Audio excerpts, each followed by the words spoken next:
Mbak Iin, apakah suara saya terasa? Mbak Dian. Halo?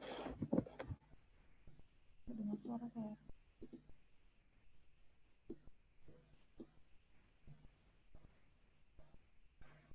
Halo Mbak, apakah suara saya terakses?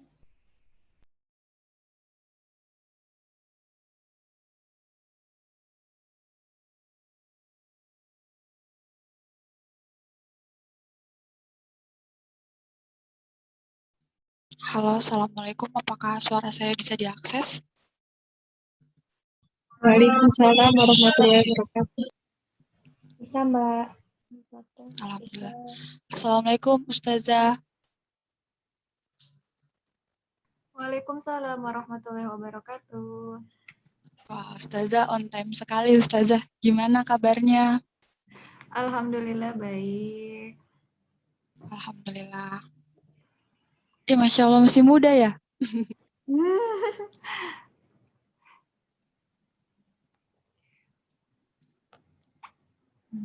Apakah kita bisa mulai? Teman.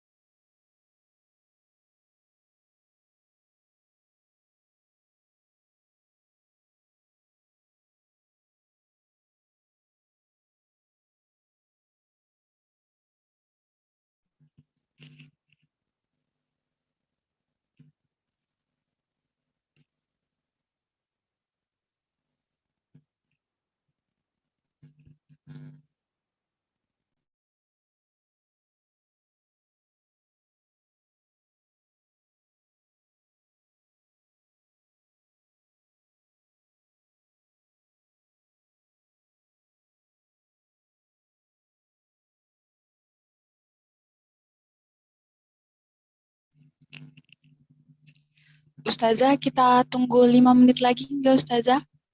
Sama teman-teman. Ya, silakan. Terima kasih.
Baik.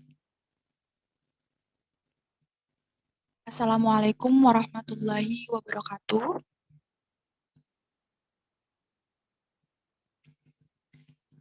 Teman-teman. Waalaikumsalam. Ya. Baik, alhamdulillah.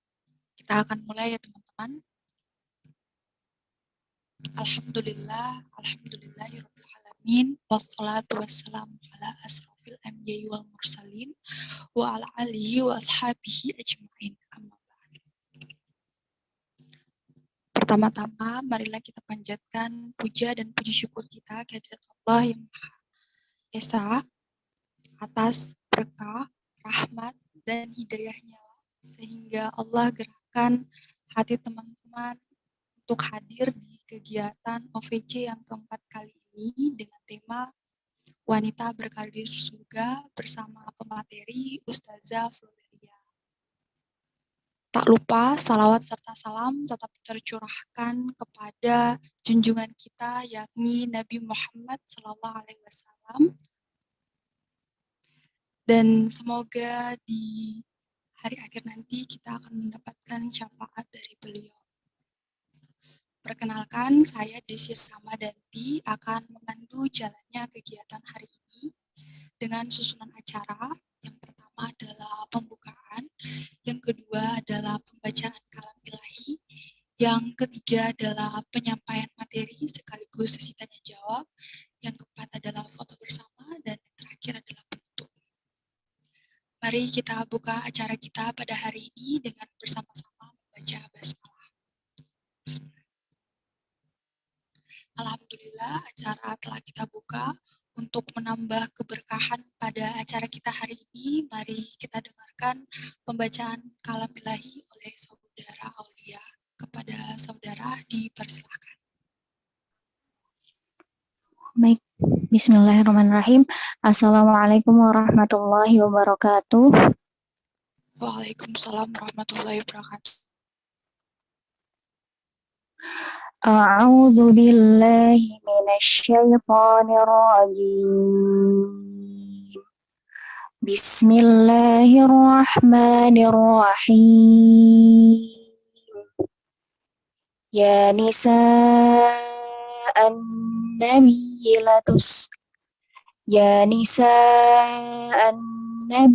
lastunna ka ahadin minan nisa'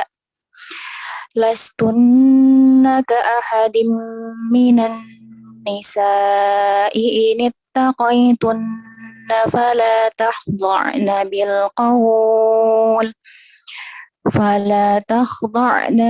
qawli fayatma'al ladzi fi qalbihi maradun wa qulna qawlan ma'rufa. وقرن في بيوتكن ولا تبرجن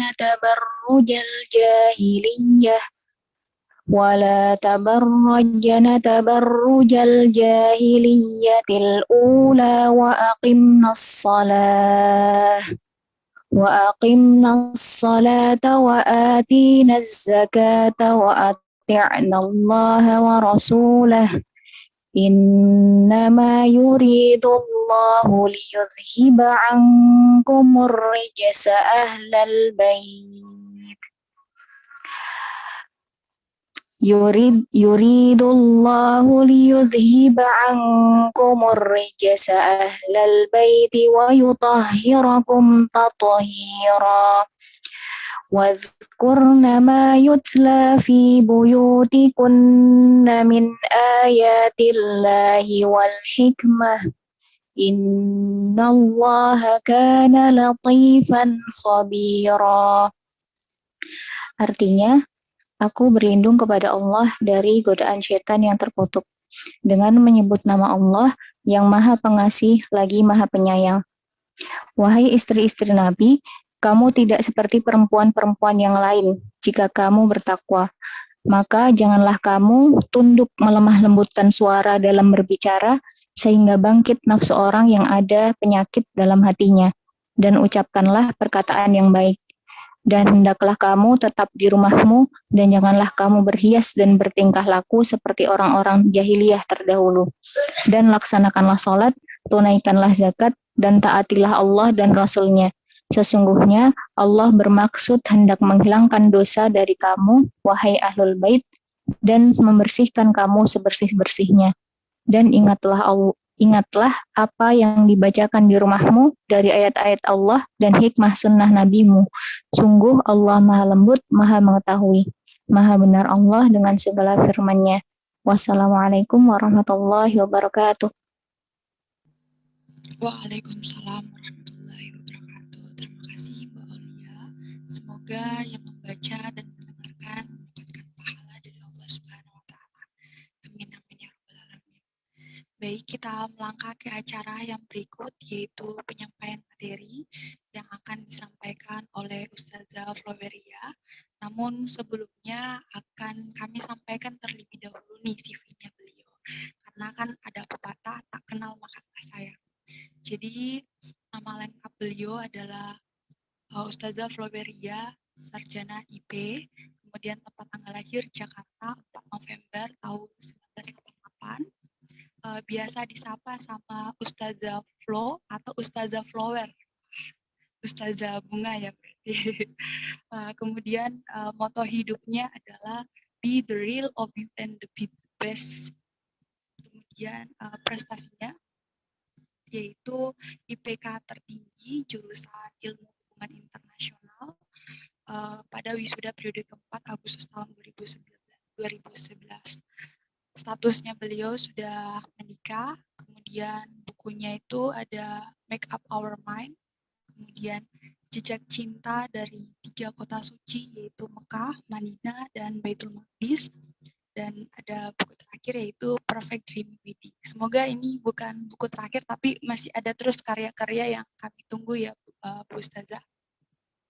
Kemudian selain itu beliau juga telah menjadi pembicara pada berbagai seminar, kemudian kajian maupun talk show, dan pernah menjadi juri dan moderator pada berbagai kegiatan. Nah, tanpa basa-basi lagi, kita persilahkan kepada Ustazah Flower. Kepada Ustazah, saya persilahkan Ustazah. Ya. Oke, kita mulai ya teman-teman semuanya. A'udzubillahi minasyaitonirrajim. Bismillahirrahmanirrahim. Assalamualaikum warahmatullahi wabarakatuh. Waalaikumsalam. Waalaikumsalam warahmatullahi wabarakatuh. Ya. Alhamdulillahilladzi bi ni'matihi tatimmu sholihat. Assalatu wassalamu ala asrofil anbiya'i wal mursalin sayyidina Muhammadin wa ala alihi washabbihi ajma'in. Asyhadu an la ilaha illallah wa asyhadu anna Muhammadar Rasulullah. Rabbi zidni ilma warzuqni fahma. Alhamdulillah, alhamdulillah, alhamdulillah. Segala puji dan syukur kita panjatkan kehadirat Allah karena segala nikmat yang telah Allah berikan kepada kita. Di antaranya sampai detik ini kita masih diberikan kesempatan untuk bisa melaksanakan begitu banyak ibadah di bulan yang paling mulia yakni di bulan Ramadan. Dan tentu saja kita mengetahui bahwa perintah untuk menjalankan puasa Ramadan itu diturunkan bagi mereka orang-orang yang beriman. Jadi ya ayyuhalladzina amanu, hai orang-orang yang beriman. Maka teman-teman sekalian, pastikan ketika kita berpuasa ataupun melakukan ibadah-ibadah selama di bulan Ramadan, semua kita lakukan karena keimanan kita kepada Allah Subhanahu wa taala. Imanan wahtisaban. Jadi dilakukan dengan penuh keimanan dan penuh keyakinan kepada Allah Subhanahu wa taala. Dan yang perlu diingat, bulan Ramadan adalah bulan di mana semua orang pasti mempersembahkan amalnya yang terbaik. Para ahli sholat pasti juga memberikan sholatnya yang terbaik di bulan ini. Para ahli sedekah pasti memberikan sedekahnya yang terbaik di bulan ini. Para ahli tilawah Quran yang dekat dengan Al-Quran pasti interaksinya lebih kuat dengan Al-Quran pada bulan ini. Begitu juga dengan orang yang sudah ahli berpuasa di bulan-bulan sebelum Ramadan pasti memberikan puasa yang terbaik di bulan ini. Maka teman-teman semuanya, saya mengajak seluruh yang hadir di sini, khususnya untuk saya pribadi, mari kita persembahkan ibadah yang terbaik untuk Allah Subhanahu wa taala. Khususnya ibadah puasa, karena kita tahu bahwa ibadah puasa itu Allah sendiri yang akan membalasnya. Kenapa? Karena dapat dikatakan ibadah puasa itu tidak semua orang tahu kalau kita sedang berpuasa. Orang tahu kita sedang sholat, ya kita mendengar azan, kita mendengar iqomat, kita sholat tahu. Tapi belum tentu orang tahu kita sedang berpuasa. Maka ujian orang yang sedang berpuasa itu cukup banyak ya. Harus menahan lapar dan haus, harus menahan amarah, harus menghindari melakukan perbuatan-perbuatan yang tidak berguna dalam agama ini, yang tidak membawa kemanfaatan. Dan yang paling penting adalah semoga Allah menerima semua ibadah kita.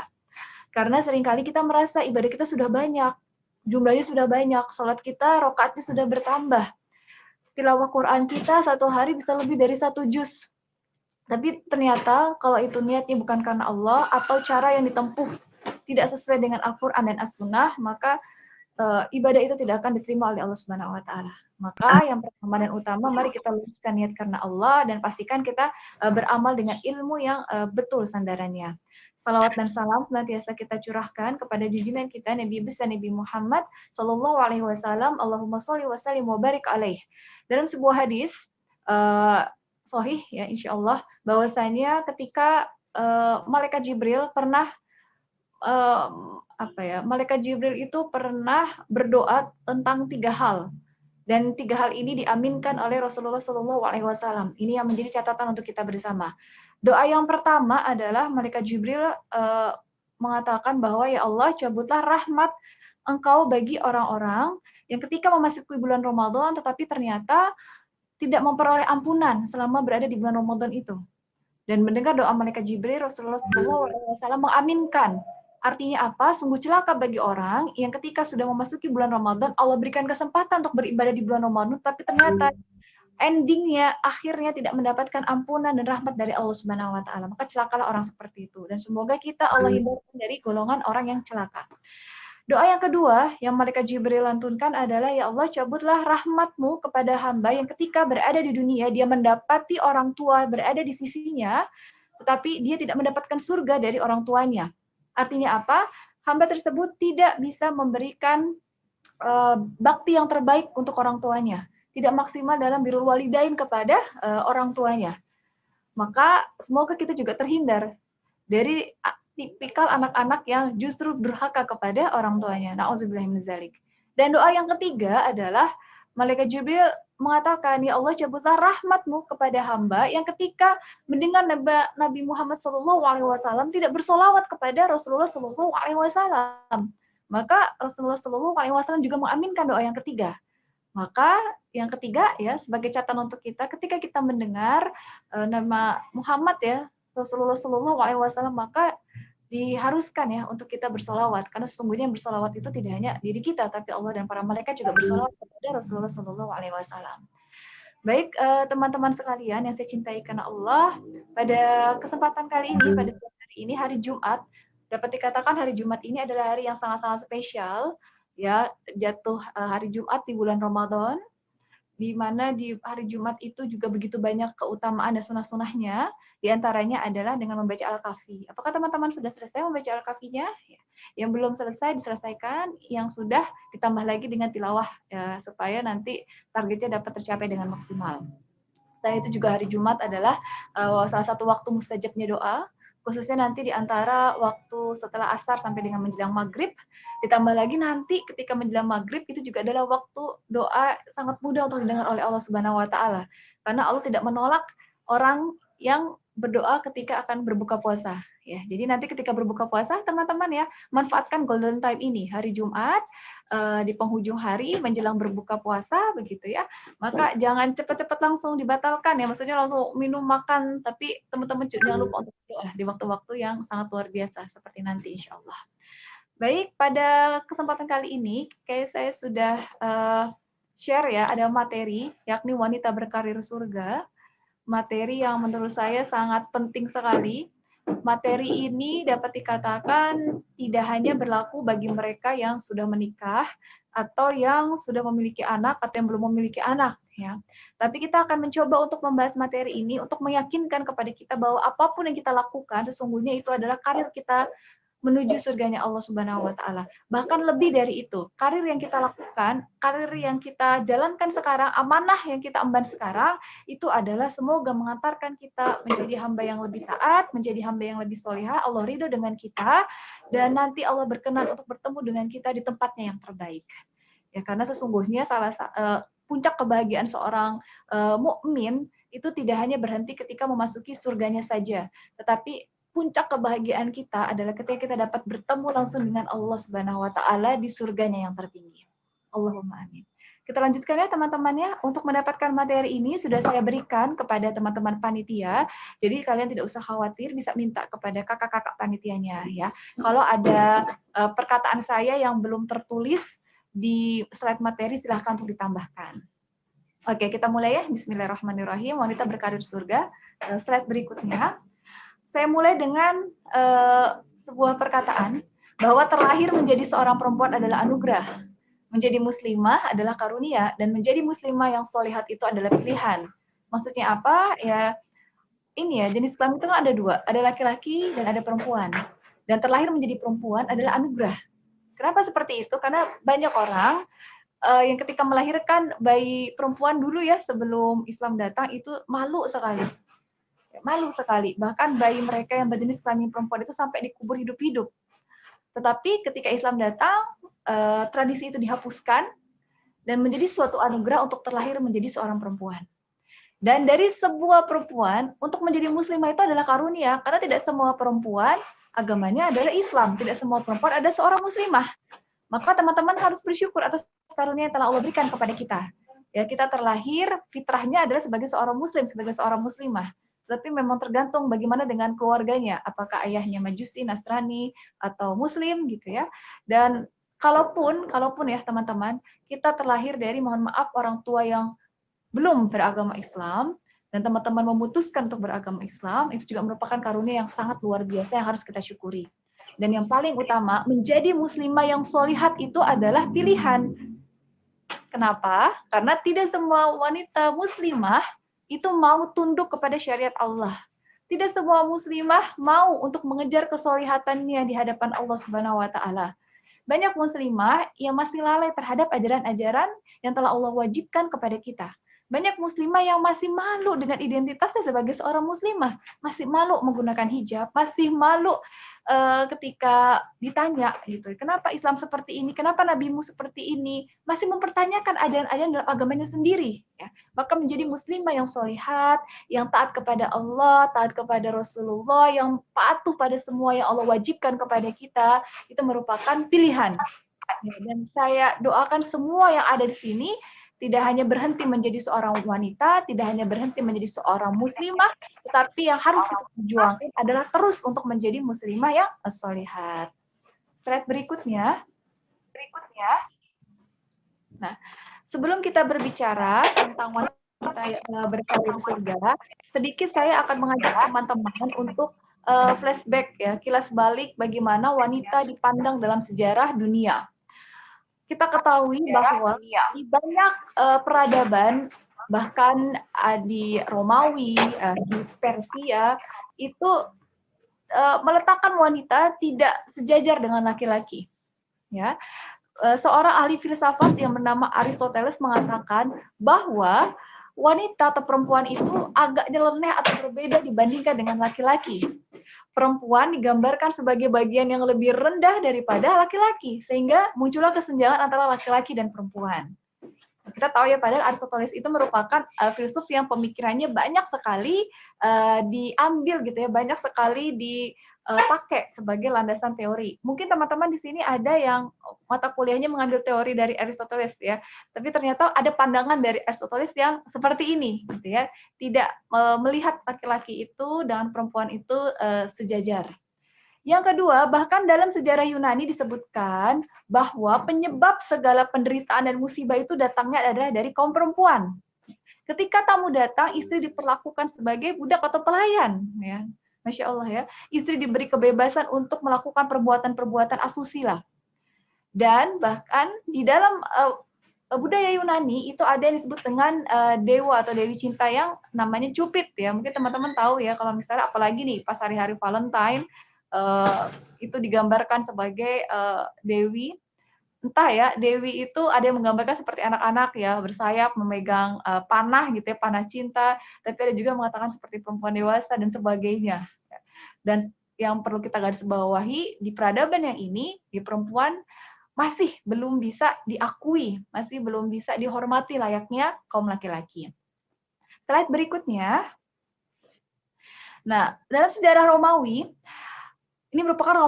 Romawi ini merupakan peradaban yang sangat sangat tua dan juga sangat terkenal. Romawi dan Persia ya, poin yang atas sama poin yang bawah, tapi ternyata dua peradaban yang sangat fenomenal ini tidak menjamin bagaimana pandangan mereka terhadap perempuan. Dalam sejarah Romawi dikatakan bahwa perempuan itu sangat terikat, khususnya istri sangat terikat dengan suaminya. Suami boleh mengatur istri secara penuh dan berhak pula sampai membunuh istri tanpa digugat secara hukum. Ya. Dan di Persia, laki-laki juga memiliki kebebasan mutlak tanpa batas terhadap perempuan. Hukuman tidak diterapkan kepada lelaki melainkan hanya bagi kaum perempuan. Dan bila haid, perempuan itu diusir dan diungsikan jauh di luar kota. Beda sekali ya di dalam agama Islam. Ketika wanita sedang haid, yang kotor itu, yang najis itu bukan tubuhnya secara keseluruhan, tetapi hanya darah haidnya. Sedangkan kalau di peradaban yang lain, bahkan di Yahudi juga, kalau misalnya ada perempuan yang sedang haid atau datang bulan, itu sampai seluruh tubuhnya itu dianggap kotoran dan harus diungsikan keluar dari rumahnya, karena dianggap ini ya, najis, tidak boleh didekati. Ya Masya Allah, beruntung sekali ya teman-teman ya, Islam begitu mengapresiasi wanita, Islam begitu menghormati wanita, dan Islam begitu sangat menjaga kehormatan dari kaum wanita. Slide berikutnya. Nah, bicara tentang feminisme, kalau kita bicara tentang perempuan gitu ya, biasanya pasti akan menyinggung-nyinggung sedikit nih tentang feminisme. Nah, kalau teman-teman, mohon maaf gitu ya, ditanya sama temannya yang punya pemahaman ini, feminisme, teman-teman bisa jawab atau tidak. Karena seringkali wanita itu disentuh salah satu titik lemahnya adalah berbicara tentang feminisme. Banyak kaum feminis gitu ya yang merasa bahwa kenapa sih Islam itu tidak adil terhadap perempuan? Kenapa sih Islam tidak memperbolehkan perempuan untuk bekerja? Kenapa sih perempuan itu di dalam Islam harusnya di rumah saja?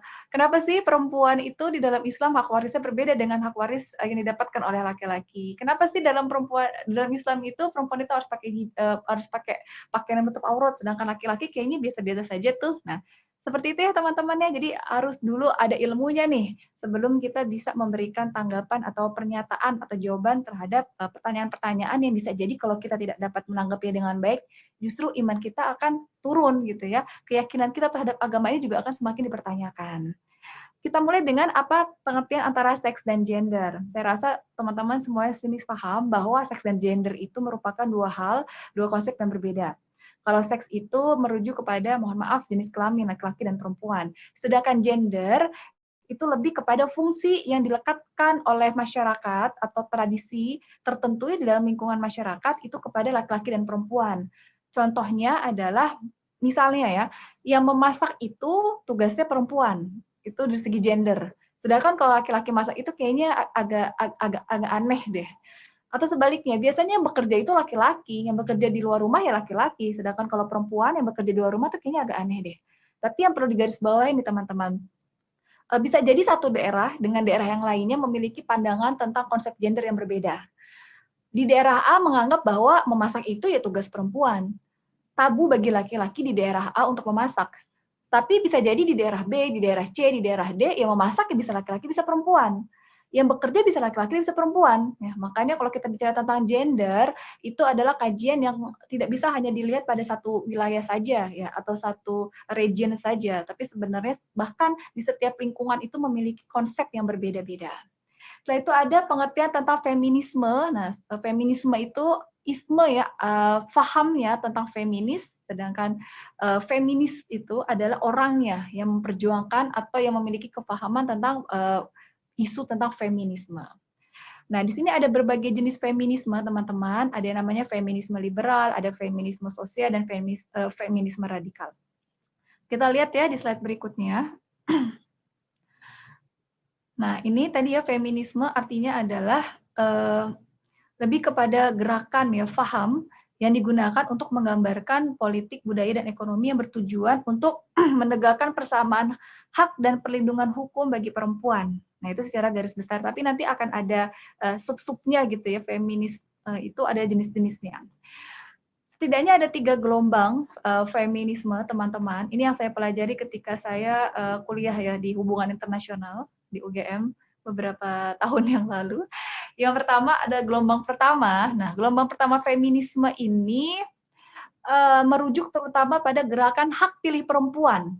pada abad ke-19 dan awal abad ke-20. Jadi gerakan yang pertama ini, gelombang yang pertama ini terutama berkaitan dengan hak perempuan untuk memilih. Dan ini masih sesuai dengan ajaran Islam ya teman-teman ya, bahwa laki-laki dan perempuan memang memiliki hak yang sama, memiliki kesempatan yang sama untuk memberikan suara. Seperti halnya dalam berpolitik ya, ketika kita mengikuti pemilu, tentu saja wanita juga berhak untuk memberikan suaranya. Gelombang yang kedua adalah mengacu pada gagasan dan tindakan yang terkait dengan gerakan pembebasan perempuan, khususnya tentang hak hukum dan hak sosial bagi perempuan. Jadi kalau yang pertama itu lebih kepada hak politik, sedangkan gelombang yang kedua lebih kepada hukum dan juga sosial. Dan gelombang yang ketiga ini mengacu pada kelanjutan dari gelombang-gelombang sebelumnya. Jadi begini teman-teman, kalau kita berbicara ringkasnya ya, tentang gerakan feminisme ini semuanya mengacu kepada ketidakpuasan perempuan, khususnya di negara-negara yang lingkungannya itu begitu diskriminatif terhadap perempuan. Di mana ketika itu ya, kalau tidak salah di Amerika, di Eropa, jadi rata-rata itu gelombang feminisme itu muncul di benua Amerika dan benua Eropa, terus juga ada di benua Afrika yang disebut dengan Black Feminisme, itu juga akhirnya menyebar ya sampai ke negara-negara Asia. Ini berawal dari mereka tidak terpenuhi haknya dalam hak politik, ya tidak boleh memberikan suara, hak sosial itu berbeda dengan laki-laki, terus juga bahkan ketika bekerja upahnya tidak sama, jabatannya sama, laki-laki dan perempuan, tetapi karena perbedaan seksnya, jenis kelaminnya itu terjadi perbedaan upah. Intinya adanya kesenjangan antara laki-laki dan perempuan. Adanya duka masa lalu yang mereka perjuangkan supaya hak-hak perempuan itu bisa setara dibanding dengan laki-laki. Tidak ada yang namanya kesenjangan di antara hak laki-laki dengan hak perempuan. Nah, padahal di dalam Islam ya sebenarnya semua sudah diakomodasi. Laki-laki memiliki tanggung jawabnya masing-masing. Begitu pula dengan perempuan memiliki tanggung jawabnya masing-masing yang disesuaikan dengan fitrahnya, yang disesuaikan dengan kodratnya. Itulah mengapa ada beberapa hal yang berbeda antara tanggung jawab laki-laki dan perempuan. Kenapa laki-laki diwajibkan untuk bekerja, mencari nafkah? Karena itu memang kewajibannya sebagai kepala keluarga. Dan itulah wanita, kalaupun bekerja di luar rumah, itu tidak menjadi kewajiban baginya. Ya, karena kewajiban untuk mencari nafkah jatuh kepada tangan laki-laki. Kalaupun ketika sudah menikah, laki-laki dan istrinya, suami dan istrinya sama-sama bekerja, sama-sama memiliki gaji, begitu ya teman-teman. Gaji dari istri itu diberikan kepada keluarga, bukan berarti kewajiban suami untuk menafkahi keluarganya itu terhapus dengan gaji dari istri. Karena tetap kewajiban utama itu adalah dari suami, dari pihak laki-laki. Seperti itu. Dan di dalam Islam juga tidak ada yang namanya perbedaan untuk menuntut ilmu. Tidak ada yang namanya yang boleh S2, ya, yang boleh S3 itu hanya laki-laki saja. Sedangkan di dalam Islam semuanya itu harus berlomba-lomba untuk menuntut ilmu setinggi-tingginya. Tidak ada yang namanya batasan bahwa perempuan itu cukup S1 saja atau cukup SMA saja, cukup SMP saja, tidak. Tapi selagi bisa memaksimalkan diri, ya, bisa mengejar impian setinggi-tingginya, menuntut ilmu dengan sebaik-baiknya, maka jalankanlah kewajiban itu dengan baik. Nah, selanjutnya, oke. Kita masuk nih, ada kata-kata berkarir, karena tema besar kita adalah wanita berkarir surga. Saya mencoba untuk mencari pengertian dari karir itu artinya apa sih? Nah, jadi saya ambil ini dari KBBI ya teman-teman ya. Karir itu artinya perkembangan dan kemajuan dalam kehidupan, pekerjaan, jabatan, dan sebagainya. Itu pengertian yang pertama. Pengertian yang kedua adalah pekerjaan yang memberikan harapan untuk maju.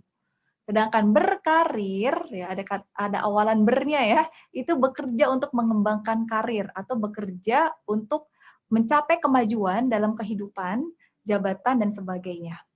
Maka kalau teman-teman berbicara tentang wanita berkarir surga, itu artinya apa? Wanita yang bekerja untuk mengembangkan sesuatu di dalam kehidupannya, baik itu bisa pekerjaan, bisa jabatan, bisa status sosial, dan sebagainya.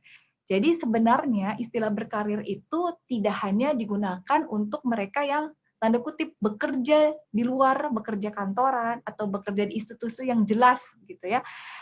jangan merasa minder, kayaknya aku nggak berkarir deh, soalnya aku ibu rumah tangga. Kayaknya aku nggak berkarir deh, bukan berkarir surga deh, soalnya aku ya ini cuman bisnis doang. Nggak gitu teman-teman, karena berkarir itu kalau kita lihat dalam pengertiannya adalah kemajuan dalam seluruh kehidupan kita. Tidak ada yang namanya plot berkarir itu harus bekerja di institusi tertentu gitu ya, atau dengan gaji tertentu, atau dengan fasilitas tertentu, atau dengan seragam tertentu, tidak teman-teman. Tetapi lebih kepada bagaimana kita bisa fokus dengan amanah kita. Kita bisa melakukan hal-hal yang positif untuk kemajuan kehidupan kita. Apalagi ada ininya nih, tujuan karir kita. Tema kita kan wanita berkarir surga. Jadi bagaimana karir yang kita lakukan sekarang atau pekerjaan yang kita lakukan sekarang itu majunya, tujuannya, endingnya itu adalah surganya Allah Subhanahu wa taala. Maka kita lihat lagi teman-teman, kalau ternyata tujuannya surganya Allah, berarti apapun yang kita kerjakan sekarang sebenarnya adalah karir, teman-teman. Teman-teman kuliah gitu ya, S2, atau mungkin ada S3, atau ada yang S1, itu juga merupakan bagian dari wanita berkarir surga. Teman-teman sedang berkarir nih, menuju surganya Allah, asalkan teman-teman kuliahnya, atau kerjanya, atau di rumahnya itu melakukan hal-hal yang menuju surganya Allah. Seperti itu ya teman-temannya. Jadi coba kita menyemangati lagi. Jangan minder, kayaknya berkarir itu tadi deh buat orang-orang yang punya seragam atau dengan gaji tertentu, sedangkan aku kayak nggak berkarir, cuman gini-gini aja. Kata siapa? Bahkan mendidik anak, itu juga merupakan karir menuju surga. Teman-teman, birrul walidain dengan orang tua, itu juga merupakan karir menuju surga. Ya, jadi jangan pernah kita minder dengan kehidupan orang lain, fokus dengan amanah yang Allah berikan kepada kita. Slide berikutnya. Nah, ini ya sebagai gambaran ya, tadi masalah karir nih. Apalagi nih generasi ini ya, milenial sekarang nih, udah lulus asik gitu ya, lulus SMA, aku S1, atau dari S1 lanjut apa ya, S2, atau S2 nanti S3. Setelah itu mau ngapain? Kerja. Ya. Kerjanya apa nih? Bisa macam-macam, ada yang mau jadi guru mungkin, peneliti, dokter, atau apapun ya yang ingin kalian capai dalam karir kalian. Pilihannya banyak. Tapi yang kita sepakati tadi di awal bahwa karir itu tidak hanya berhubungan dengan profesi dokter gitu ya, atau profesi guru, atau profesi pedagang, itu bagian dari karir, tetapi ketika teman-teman berada di rumah sekalipun, itu juga merupakan bagian dari karir yang semoga endingnya Allah ridho dan Allah menerima kita menjadi bagian dari penghuni surganya Allah Subhanahu wa taala. Slide berikutnya. Nah,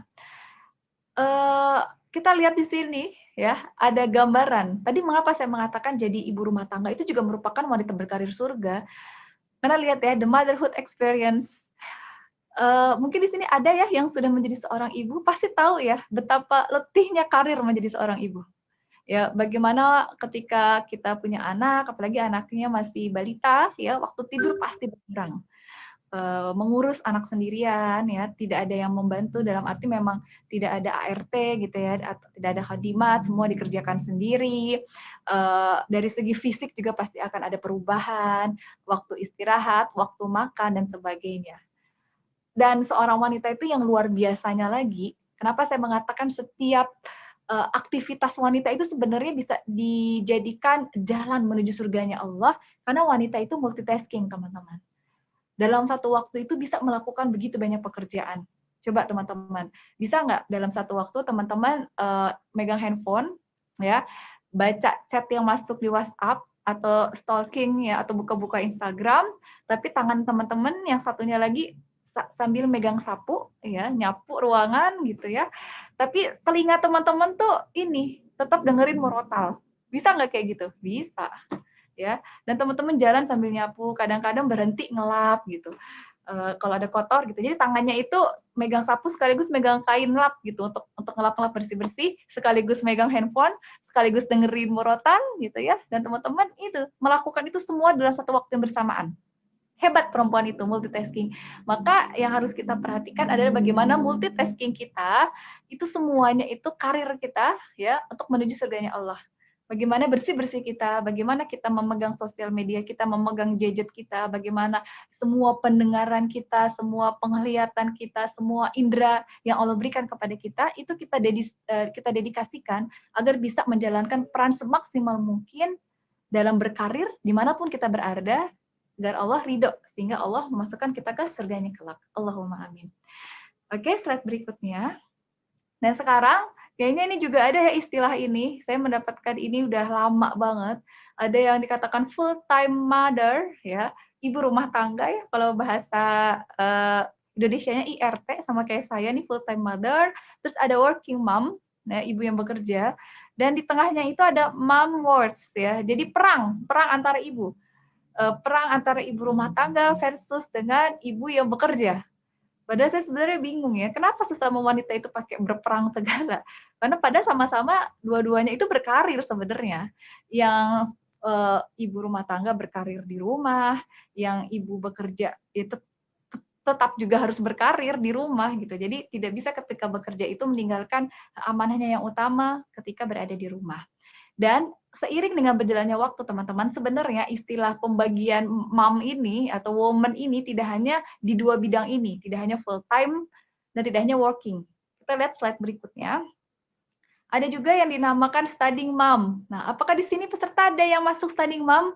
Jadi sambil ngampus, sambil ngerjain kuliah, sambil ngomong anak ya, aduh lagi tesis nih, lagi disertasi nih, atau lagi skripsi, sambil nyusuin gitu ya, atau sambil nyuapin anak. Nah itu tuh studying mom, dan itu perjuangannya luar biasa banget ya, manajemen waktu. Bagaimana tetap bisa menyelesaikan amanah-amanah di kampus, tugas-tugasnya selesai, lulus tepat waktu, tapi anak sama suami nggak keteteran. Nah itu bukan pekerjaan yang ringan, itu bukan karir yang ecek-ecek gitu ya, itu butuh sosok yang tangguh gitu di dalamnya.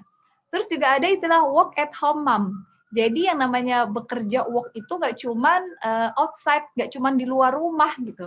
Tapi sekarang banyak ibu-ibu yang walaupun di rumah itu tetap sambil bekerja.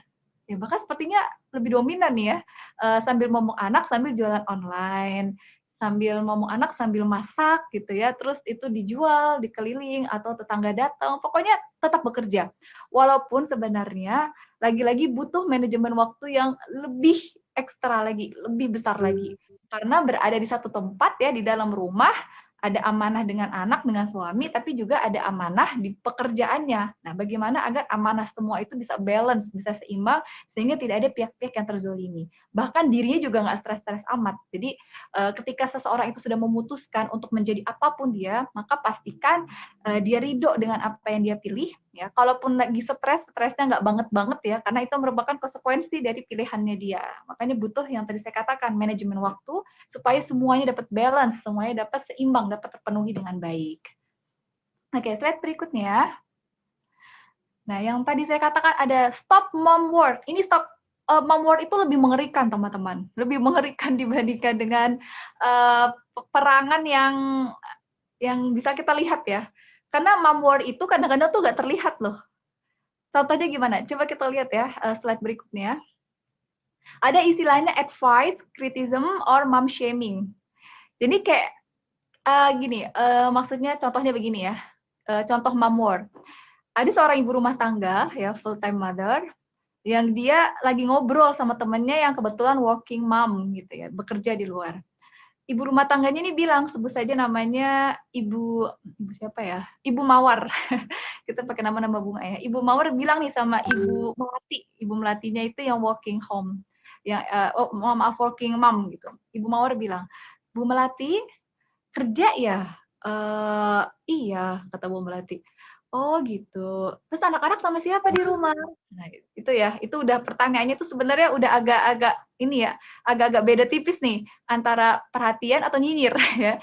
Terus Bu Melatinya bilang, "Oh, itu ada sama pengasuhnya." Terus Ibu Mawar nggak berhenti sama pengasuhnya. "Oh, kok kamu tega ya ninggalin anak sama pengasuhnya? Kalau anaknya kamu kenapa-kenapa gimana?" Nah, jadi itu lebih kepada advice tapi juga shaming. Shaming itu apa ya bahasanya ya? Shaming itu kayak bukan ya mempermalukan tapi dengan cara yang sangat halus gitu ya. Jadi menjudge seseorang itu seharusnya nggak lakuin kayak gitu, tapi kenapa kamu tega melakukannya? Nah, jadi bahasa halusnya seperti itu. Ini contoh yang pertama. Itu war ya. Itu sebenarnya war, teman-teman. Tapi kan sangat halus, tapi justru itu yang buat hati tuh lebih teriris. Apalagi ibu-ibu tuh biasanya lebih baperan ya, kalau misalnya disinggung masalah keluarga, disinggung masalah anak, masalah suami, dan sebagainya. Atau sebaliknya, Ibu Melati bilang nih sama Bu Mawar, Ibu Melatinya ini ibu yang bekerja, bilang sama Bu Mawar yang ibu rumah tangga, Bu Mawar, iya di rumah aja, iya nih ngurus anak gitu. Terus Bu Melatinya bilang, oh berarti selama ini di rumah nggak ngapa-ngapain ya? Enak dong ya, cuman tiduran, nonton, cuman masak.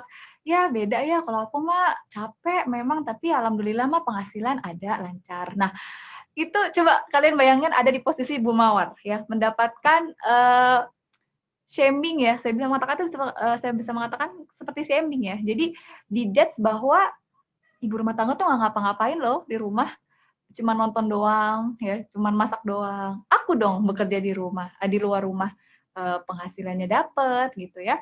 Terus ya aku menjadi wanita independen dan sebagainya. Itu war juga teman-teman. Pertanyaan saya, kalian pernah nggak sih gituin teman kalian atau mempertanyakan itu, atau kalian pernah nggak jadi korban kayak gitu? Awalnya sih perhatian ya, tapi ada perhatian yang benar-benar tulis, tapi ada juga perhatian yang sebenarnya bukan perhatian, tapi dia ingin menunjukkan bahwa I'm better than you, saya lebih oke daripada kamu, pilihan aku tuh lebih bagus daripada kamu. Nah, itu harus di-stop teman-teman, karena sesungguhnya setiap ibu, setiap perempuan itu punya pertarungannya masing-masing ya, punya tanggung jawabnya masing-masing, punya kehidupannya masing-masing. Maksudnya seperti apa? Kita lihat slide berikutnya. Sebelum bahas itu ya, antara full-time mother, antara working mother, antara studying mother, antara work at home mother, kita harus ketahui dulu untuk apa kita diciptakan. Ini yang paling penting teman-teman. Wajib tahu ini. Karena kalau kita nggak tahu untuk apa sih kita diciptakan, kita akan lebih mudah untuk nyinyir sama kehidupan orang lain. Kita akan lebih mudah tidak bersyukur terhadap kehidupan kita. Kita akan lebih mudah membanding-bandingkan kehidupan kita dengan kehidupan orang lain. Tapi kalau teman-teman sudah tahu untuk apa sih aku diciptakan, maka insya Allah kita akan lebih fokus dengan hidup kita akan lebih bertanggung jawab terhadap amanah yang Allah berikan kepada kita. Oke, slide berikutnya. Nah, kita tahu bahwa manusia itu, teman-teman, terdiri dari 3 unsur. Ya. Yang pertama, ada unsur akal, ada unsur hati, dan ada unsur jasadiah. Nah, mungkin bisa diklik lagi, nah bisa ada penjelasannya. Intinya teman-teman, kalau kita pengen hidupnya balance, seimbang gitu ya, maka pastikan 3 unsur ini kita penuhi dengan baik. Harus ada porsinya masing-masing. Akal ada asupannya. Asupan akal itu apa? Ilmu, teman-teman. Ya, ilmu itu tidak hanya ilmu di bangku perkuliahan saja, tapi juga ilmu agama. Atau tidak hanya ilmu agama saja, ilmu profesi juga teman-teman harus dapat. Jadi ilmu duniawi dapat, ilmu agama juga bagus. Asupan hati. Apa itu hati asupannya? Ibadah, ya. Bagaimana dapat mengelola hawa nafsu dengan baik, bagaimana senantiasa berzikir terus kepada Allah, menenangkan hati dan sebagainya. Dan ada yang namanya asupan jasad. Ini sudah lebih jelas ya ketahuannya, seperti makan makanan yang bergizi, tidur dengan yang cukup ya, tidak begadang, lifestyle-nya itu bagus, sehat dan sebagainya. Dan ketiganya itu harus seimbang. Kalau ketiga unsur ini tidak teman-teman penuhi dengan baik, maka pasti hidupnya itu nggak akan seimbang.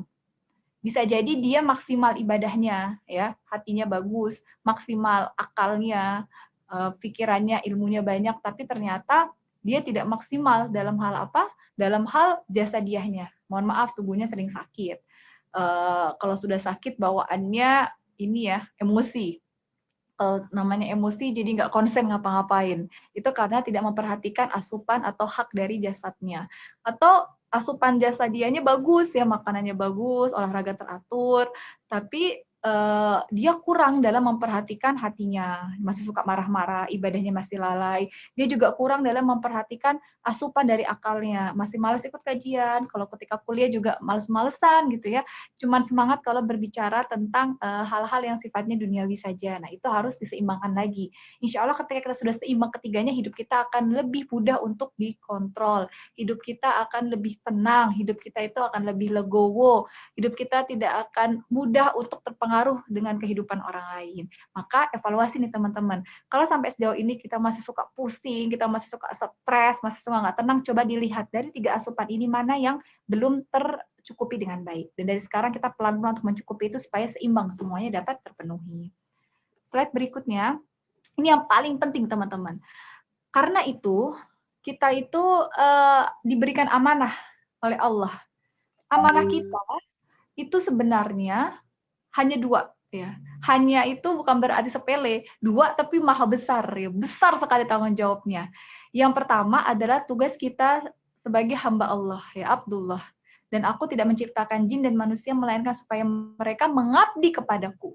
Dan tugas yang kedua adalah sebagai khalifah. Ya, sesungguhnya aku hendak, kata Allah, menjadikan seorang khalifah di muka bumi ini. Dan kalau teman-teman perhatikan di antara 2 tugas ini tidak ada yang jelas mengatakan tugas wanita itu adalah hanya sebagai full-time mother. Atau aku menciptakan perempuan untuk work at home. Atau work at outside, di luar rumah gitu ya. Atau sebagai ibu yang kuliah gitu. Tidak, jadi tidak rigid seperti itu. Tetapi di sini dikatakan semuanya itu Allah menciptakan kita untuk mengabdi. Berarti apapun karir yang kita lakukan sekarang sebenarnya adalah bentuk pengabdian kita kepada Allah Subhanahu wa taala. Dan tentu saja ending dari kehidupan kita itu adalah 2 pilihannya. Mau kita mendapatkan dosa sehingga nanti akhirnya di nerakanya Allah, atau kita mendapatkan banyak pahala sehingga dengan pahala kita dapat masuk ke surganya Allah Subhanahu wa taala. That's why semua yang kita lakukan, apapun karir kita, maka pastikan itu masih on the track perjalanannya untuk menuju ke surganya Allah. Ya, dimanapun kita berkarir, ya, karir menjadi ibu rumah tangga, karir menjadi mahasiswi yang sudah menikah atau yang belum menikah, karir menjadi seorang pengusaha, maka pastikan semuanya itu mendapatkan keridhaan dari Allah Subhanahu wa taala. Slide berikutnya. Nah, peran kita, teman-teman, peran utamanya itu ya ada 4. Yang pertama adalah sebagai anak yang solihah. Yang kedua adalah sebagai istri yang tercinta, gitu ya, istri yang taat kepada suaminya, terus menjadi seorang ibu dan menjadi seorang daiyah, kewajiban untuk berdakwah.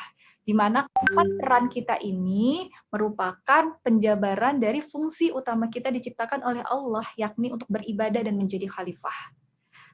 Pastikan ketika teman-teman berkarir, ya, mau di rumah, atau berkarir di kampus, atau berkarir di kantor, atau dimanapun karir teman-teman, pastikan kita tidak meninggalkan 4 peran kita yang utama yang bisa teman-teman lihat di hadapan teman-teman. Janganlah kita karirnya bagus di kantor, tapi ternyata kita lalai dalam menjalankan hak dan kewajiban kita sebagai seorang istri.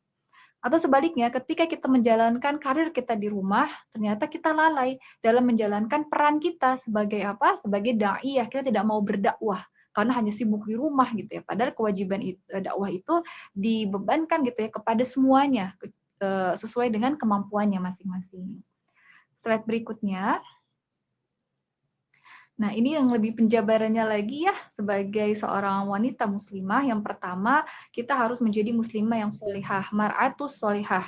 Mau menjadi ibu rumah tangga, menjadi wanita kantoran, mau menjadi mahasiswi, mau menjadi pembisnis, mau jadi ilmuwan, apapun. Maka pastikan kita senantiasa terus berusaha menjadi mar'atus solihah, menjadi muslimah yang solihah. Yang kedua adalah zaujatul muti'ah, menjadi istri yang taat. Dan yang ketiga, ummu warabbatul bait, menjadi manajer rumah tangga, penanggung jawab rumah tangga kita. Dan yang keempat adalah ummu al-madrasatul ula, madrasah pertama.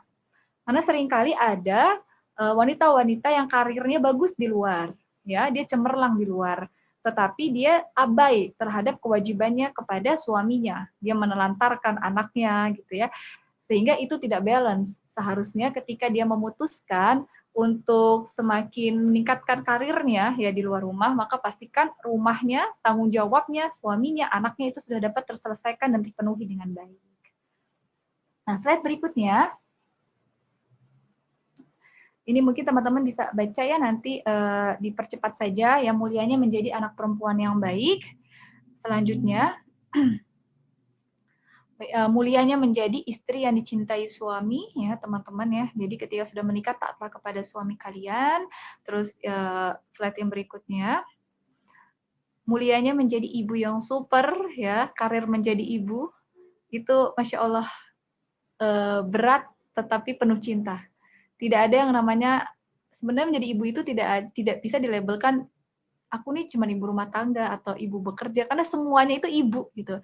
Semuanya bertanggung jawab terhadap anaknya, entah dia memilih fokus di rumah atau fokus berkarir di luar, tapi jangan pernah meninggalkan perannya yang utama sebagai seorang ibu, madrasah pertama bagi anak-anaknya. Oke, slide berikutnya. Nah, ini ya, bukan tentang pilihan untuk menjadi full-time woman, atau working woman, atau studying woman, atau woman jenis apa gitu karirnya, bukan tentang pilihan itu, teman-teman.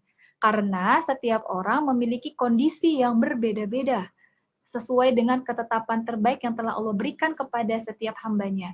Bisa jadi seorang wanita memutuskan untuk bekerja di luar rumah karena memang suaminya sudah mengizinkan, dan kondisi perekonomian keluarganya harus dia perjuangkan bersama dengan suaminya. Atau ada yang memang memutuskan untuk menjadi studying woman, studying mom, ya karena suaminya mengizinkan, ada rezeki untuk kuliah lagi, dan itu yang terbaik untuknya, maka lakukanlah itu. Atau mungkin ada wanita yang memang memutuskan untuk bekerja di rumah sambil ngomong anak. Selagi dia bisa, ya kemampuannya memang sudah teruji, dapat memanajemen waktu dengan baik, hak suami dengan anak terpenuhi dengan maksimal, ya tidak masalah. Karena lagi-lagi setiap orang itu punya chapternya masing-masing, punya kondisinya yang berbeda-beda. Tidak bisa kita samakan. Tidak mungkin kita menyampaikan kamu harus begini ya, karena ya aku bisa begini, ya beda gitu ya. Kondisi kita berbeda dengan orang lain, kemampuan kita berbeda dengan kemampuan orang lain. Nah, slide berikutnya.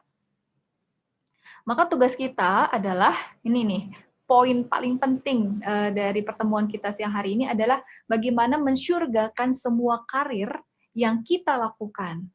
Yang pertama adalah dengan niat lillahi ta'ala dan sesuai dengan aturan dalam Al-Quran dan As-Sunnah. Teman-teman berada di rumah ya, menjadi ibu rumah tangga, maka kita surgakan semua aktivitas kita ketika berada di rumah. Karena itu karir kita menuju surganya Allah ketika berada di rumah. Kalau teman-teman memutuskan untuk akhirnya bekerja di luar rumah, maka surgakan semua aktivitas ketika bekerja di luar rumah. Atau teman-teman menjadi studying mom gitu ya, kuliah tapi sambil ngomong anak, maka surgakan semua aktivitas ketika kuliah sambil ngomong anak. Semua itu harus niatnya karena Allah. Maka innamal a'malu binniat. Semua itu bergantung dengan niatnya. Amalan itu dapat diterima atau ditolak itu karena niatnya. Kalau niatnya bukan karena Allah, tentu saja tidak akan diterima. Dan kenapa amalan itu dapat diterima? Yang kedua adalah karena sesuai dengan aturan dalam Al-Quran dan As-Sunnah. Teman-teman bekerja di luar rumah silahkan, tapi ada aturannya, ada syariatnya. Teman-teman ketika berada di dalam rumah bukan berarti tidak ada syariatnya, ada aturannya juga. Teman-teman ketika kuliah gitu ya, tetap harus ada berpegang teguh kepada aturan-aturan.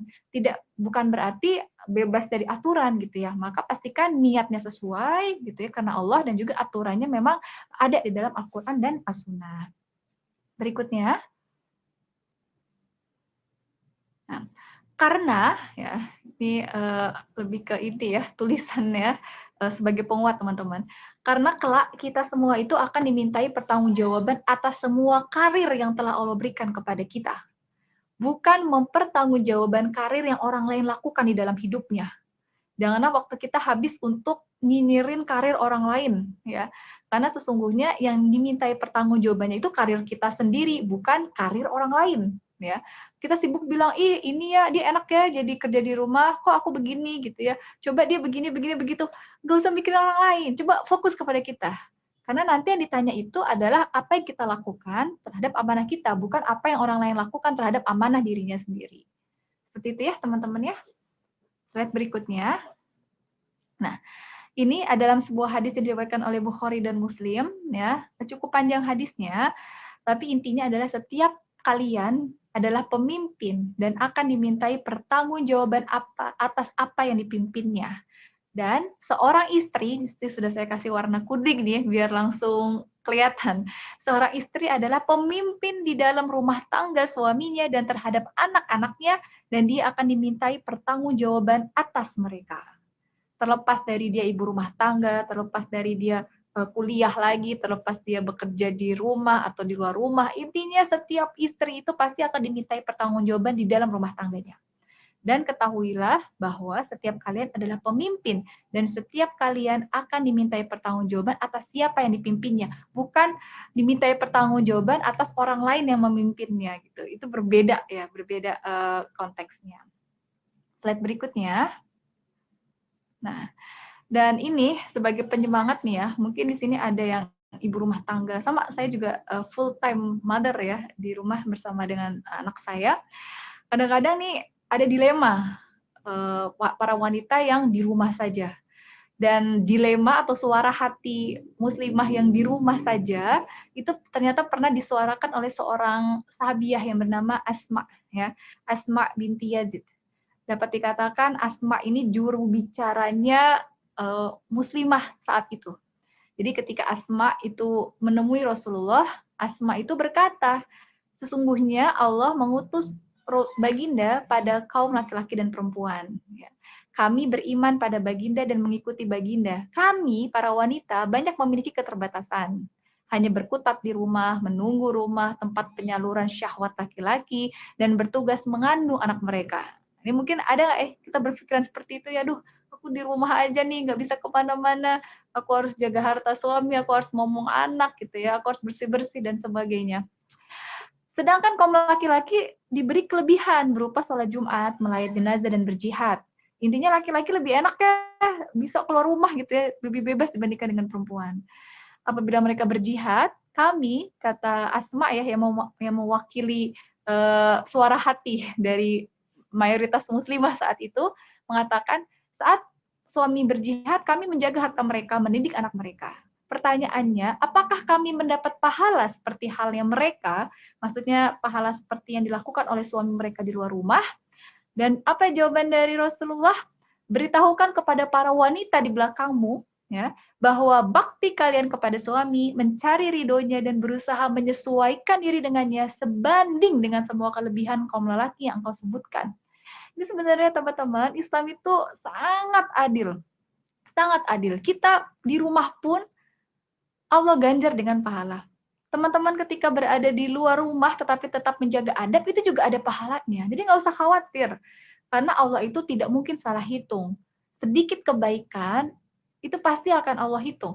Tidak pernah ada kebaikan yang tidak tertulis, teman-teman. Asalkan teman-teman ketika menjalankan amanah yang teman-teman lakukan, karir teman-teman, itu betul-betul niatnya karena Allah. Dan seperti yang saya katakan tadi ya, sesuai dengan syariat Islam. Nah, oke, slide berikutnya. Nah, ketika memutuskan, nah ini juga menjadi catatan penting ya teman-teman ya, ketika teman-teman memutuskan untuk kelak nanti bekerja di luar rumah, maka pastikan sesuai dengan syariat tadi ya. Ini ada rambu-rambunya nih. Yang pertama, jika sudah menikah, maka harus dengan izin dan ridho suami. Tidak diperbolehkan wanita itu keluar rumah tanpa izin dan ridho suami. Yang kedua, pastikan bekerja di lingkungan yang aman dari fitnah dan syubhat ya. Jadi profesinya memang profesi yang halal, lingkungannya yang kondusif gitu ya, tidak dikelilingi oleh fitnah dan sebagainya. Terus yang nomor 3, kalau bisa tidak keluar sendirian, apalagi suka pulang larut malam, ya, kecuali memang ada uzur syar'i dan suami mengizinkan. Kalaupun keluar sendiri, senantiasa pandai melihat kondisi yang tidak membahayakan dirinya, tetap menjaga ifahnya, tetap menjaga izahnya sebagai seorang muslimah. Yang keempat, jangan lupa untuk selalu berpakaian rapi dan sopan, menutup aurat, dan tidak memamerkan perhiasan yang bisa mengundang tindakan kriminal atau hawa nafsu dari orang-orang di sekitarnya ketika dia beraktivitas di luar rumah. Termasuk tidak berlebihan dalam bersolek dan dalam memakai wangi-wangian secukupnya saja. Karena kalau sudah menikah itu maksimal bersolek dan memakai wangi-wangian itu ketika berada di hadapan suami. Dan yang keenam ini juga sangat penting, yakni jangan lupa untuk senantiasa menundukkan pandangan terhadap lawan jenis. Memperhatikan batasan pergaulan dengan lawan jenis dan menjaga perilaku, tutur kata, dan sikap ya supaya tidak ada yang namanya fitnah atau tindakan yang tidak menyenangkan dari lawan jenis. Yang ketujuh, berusaha menjaga kehormatan diri serta keluarganya. Dan yang nomor 8, jangan lupa tanggung jawab kita tetap sebagai seorang anak, sebagai seorang istri, dan juga sebagai seorang ibu, plus, ini belum saya tuliskan ya, sebagai seorang da'iyah. Tetap berdakwah ya, dimanapun kita berada, dengan kemampuan yang bisa kita berikan. Slide berikutnya. Nah, ini ya, Islam itu pilarnya ada akidah, ada syariat, dan akhlak. Maka ketika teman-teman berkarir, dimanapun kalian berada, maka pastikan tetap terjaga akidah kita. Ya, syariatnya terjaga, ada aturan-aturan yang harus kita patuhi ketika berkarir, dimanapun kita berada, dan pastikan untuk senantiasa menjaga akhlak. Akhlak kita harus baik ya, tunjukkan bahwa kita adalah seorang muslimah, akhlak kita mencontoh dari Rasulullah SAW. Berikutnya lagi. Nah, yang terakhirnya dari saya, mari kita upgrade kapasitas diri, dimanapun karir kita, semoga itu nanti berakhirnya di surga, maka kita perlu untuk senantiasa meningkatkan kualitas dan kapasitas diri kita. Next lagi. Yang pertama adalah pastikan kita senantiasa mencintai Allah dan Rasul-Nya. Ya, dimanapun kita berkarir, atau apapun amanah kita, jangan pernah untuk meninggalkan cinta Allah dan Rasul-Nya. Yang kedua, senantiasa menjaga akhlak dan amal ibadah yang baik. Jangan ketika berada di rumah ternyata ibadahnya berkurang, atau ketika kuliah gitu ya, sholatnya jadi bolong-bolong, atau ketika bekerja di luar rumah, ibadah sunnahnya jadi ditinggalkan. Jadi senantiasa dijaga akhlak dan amal ibadahnya. Terus yang ketiga adalah menjadi muslimah yang kontribusinya maksimal. Ketika di rumah pun kita bisa berkontribusi. Atau ketika kita bekerja di luar, kita juga harus terus bisa berkontribusi untuk umat ini, ya, berdakwah untuk umat ini. Terus energinya yang positif, baik di rumah maupun di luar rumah, senantiasa memberikan energi yang positif. Dan salah satu sumber energi yang positif didapatkan dari interaksi dengan Al-Quran. Jadi kalau teman-teman merasa energi aku tuh kayaknya negatif deh, coba dievaluasi lagi, kapan terakhir kali baca Al-Quran? Kapan terakhir kali hafalin ayat-ayat Al-Quran? Kapan terakhir kali zikir dengan ayat-ayat Al-Quran? Coba diperbaharui lagi.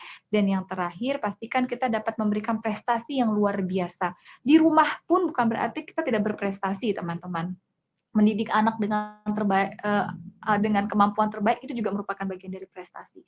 Ketika teman-teman kampus gitu ya, kuliah, maka berprestasilah dengan studi teman-teman. Itu juga merupakan bagian dari dakwah, jadi dakwah dengan cara berprestasi. Ketika teman-teman bekerja di luar rumah, maka berprestasilah.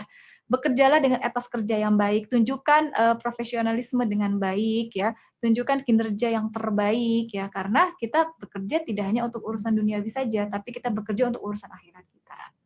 Seperti itu teman-teman, slide penutup ya dari saya sebelum kita lanjut dengan tanya jawab adalah you never know what kind of battle or someone is fighting, be kind and watch your words. Artinya apa? Kita nggak pernah tahu seseorang itu sedang menghadapi pertarungan apa dalam hidupnya. Oleh karena itu, berhati-hatilah dan jagalah setiap perkataan yang keluar dari lisan kita. Jangan mudah untuk mengomentari kehidupan orang lain, karena siapa tahu dia ternyata sedang sangat berjuang keras dalam mengatasi berbagai ujian di dalam hidupnya. Maka salah satu minimal iman itu yang paling minimal ada adalah senantiasa berprasangka baik kepada saudaranya. Kalau kita saja tidak bisa berprasangka baik kepada saudara kita, bagaimana dengan kondisi keimanan kita? Jadi tingkatan ukhuwah yang paling rendah itu adalah berprasangka baik, teman-teman. Jadi jaga terus prasangka baik kita kepada teman-teman kita, khususnya kepada para muslimah gitu ya. Hargailah pilihan mereka, support mereka, minimal dengan doa yang terbaik dan tidak mengomentari hal-hal yang dapat melukai hati mereka. Seperti itu ya, sudah 1 jam materi yang saya berikan, semoga yang sedikit ini bermanfaat. Mohon maaf jika saya ada salah. Assalamualaikum warahmatullahi wabarakatuh. Waalaikumsalam warahmatullahi wabarakatuh. Terima kasih Bu Ustazah atas penyampaian yang luar biasa ya teman-teman. Kita langsung saja ada sesi tanya jawab. Pada teman-teman yang ingin bertanya, dipersilakan. Sambil menunggu teman-teman yang ingin bertanya, Ustazah, jadi saya sendiri punya sedikit keluhan bagaimana langkah yang harus saya ambil ketika ke depannya nanti saya menikah itu mendapat pasangan dari luar daerah begitu, sedangkan orang tua atau ibu lebih mewajibkan kayaknya tidak boleh keluar-keluar dari rumah begitu. Itu kira-kira bagaimana untuk menjadi muslimah yang cakep tadi, Bu Ustazah? Nah, baik. Oke, Masya Allah ya. Jadi memilih pasangan itu bukan sesuatu yang ekspres gitu ya, yang instan. Jadi butuh proses di dalamnya. Dan kalau saran saya, taatlah kepada orang tua. Kalau misalnya orang tua menginginkan memang pasangan yang berasal dari daerah yang sama gitu ya, dan emang orang tua ridho seperti itu, maka selagi kita bisa menuruti orang tua kita, ya kenapa tidak gitu. Karena saya yakin orang tua berpikiran seperti itu juga untuk kebaikan kita ya. Itu yang pertama. Kalaupun nanti ternyata calonnya itu datangnya dari luar daerah gitu ya, kita udah ini banget nih, kayaknya ini udah benar-benar sesuai dengan kriteria kita gitu ya. Coba sampaikan dengan cara yang baik dengan orang tua. Intinya adalah komunikasi dengan orang tua sebenarnya, Mbak. Kita harus paham kekhawatiran dari orang tua itu apa. Tidak usah kita langsung ngegas ya, kalau sama orang tua itu tenang. Jadi kalau bicara sama orang tua dalam kondisi yang baik, kita dengan hati yang dingin gitu ya, tidak sedang marah-marah, dan menyampaikannya dengan cara yang baik dan benar, ahsan ya, dengan cara yang lembut dengan orang tua. Jadi ya intinya komunikasi, dan lagi-lagi kalau ternyata orang tua lebih ridho dengan mendapatkan pasangan yang satu daerah, maka taatilah orang tua. Bukankah ridho Allah itu turun dari ridho orang tua? Dan bagaimana kita dapat menggapai pernikahan dalam ridho Allah kalau kita tidak bisa mendapat keridhaan dari orang tua kita? Jadi coba curi hati orang tua kita ya, pendekatan terus dengan orang tua kita, berikan pemahaman orang tua kita dengan cara yang baik.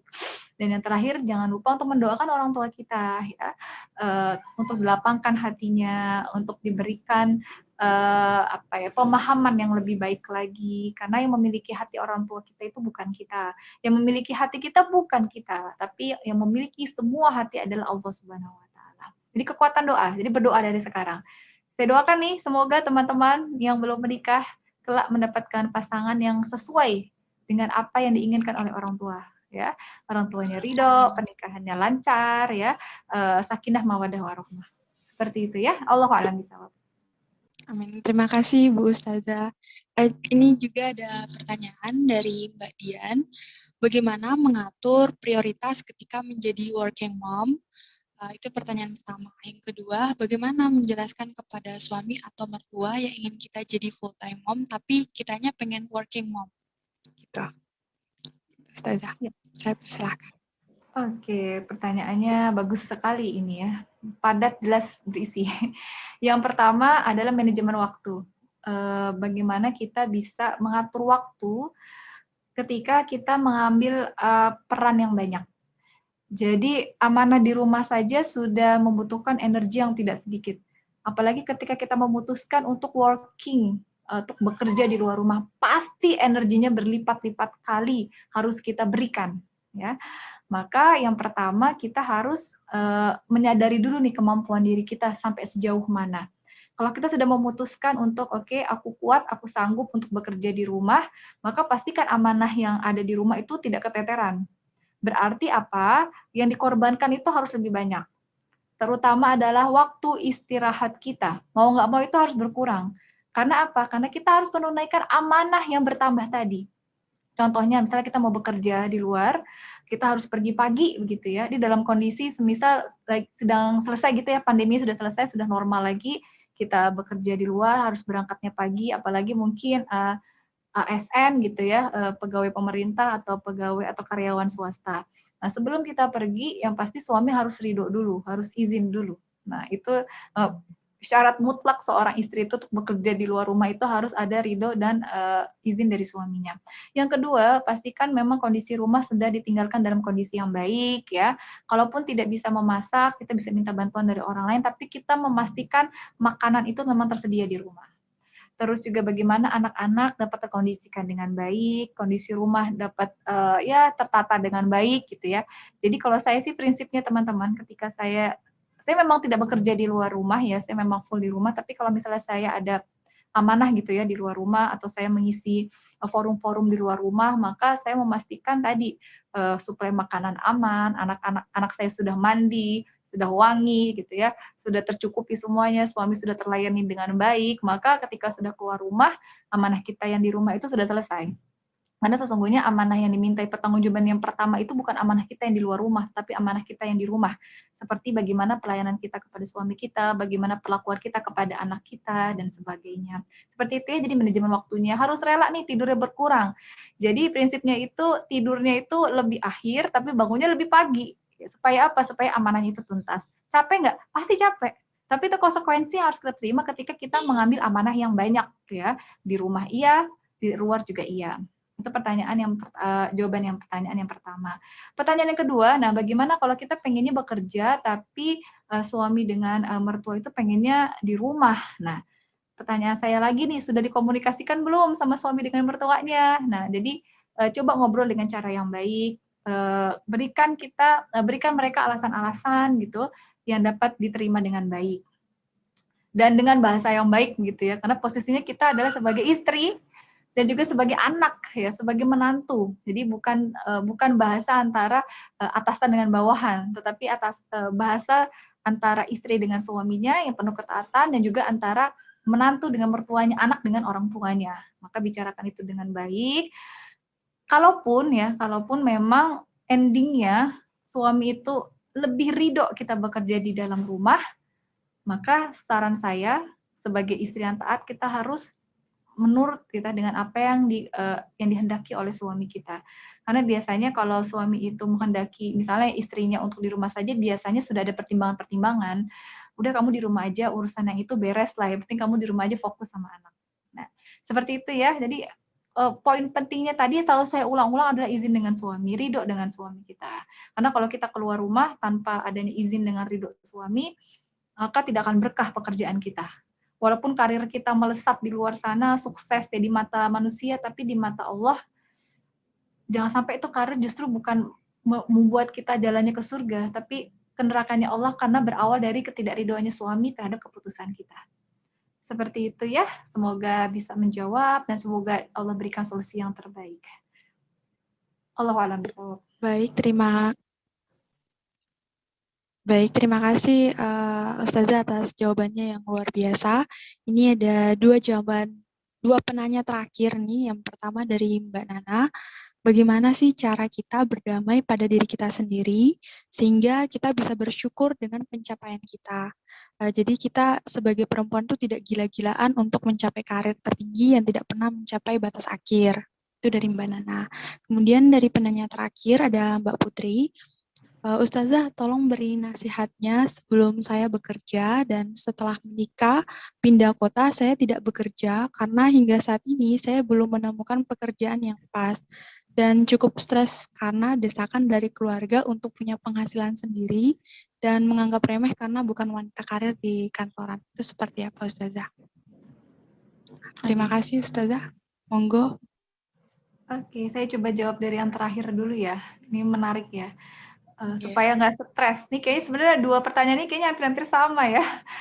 Supaya tidak stres, supaya bisa damai dengan sendiri-sendiri. Begini teman-teman, beberapa pekan, satu pekan sebelum Ramadan ya, saya ikut halakoh ya dengan murabiah saya, dengan guru ngaji saya. Ada satu hal yang beliau sampaikan kepada saya, suatu konsep yang saya ketika mendengarnya, saya serius gitu ya, jadi mengerutkan dahi gitu. Tapi setelah saya berpikir, oh bisa jadi ini sebenarnya solusi nih dari semua kesetresan atau kegalauan yang saya pribadi rasakan ya waktu itu. Jadi beliau mengatakan begini, sumber kebahagiaan seorang mukminah ya, seorang muslimah adalah bagaimana ketika orang lain bisa semakin bertambah bahagia dengan pengorbanan yang diberikan oleh muslim dan muslimah itu. Intinya kebahagiaan kita itu dicapai bukan karena kitanya yang berbahagia, teman-teman, tapi bagaimana orang lain itu bisa berbahagia dengan keberadaannya kita. Paham nggak ya? Saya ketika dengar itu langsung, oh berarti kita ini dong. Saya tanya sama guru ngaji saya ya, berarti kita nggak usah bahagia secara pribadi dong. Berarti kita nggak usah mencintai diri kita secara totally gitu ya. Kalau sekarang kan di ilmu psikologi gitu ya, ada yang namanya mencintai diri sendiri gitu ya, membahagiakan diri sendiri. Terus bagaimana dengan konsep membahagiakan diri dulu, baru membahagiakan orang lain. Nah itu saya yang langsung bertanya gitu sama guru ngaji saya. Dan kata guru ngaji saya begini, itulah yang namanya logika iman.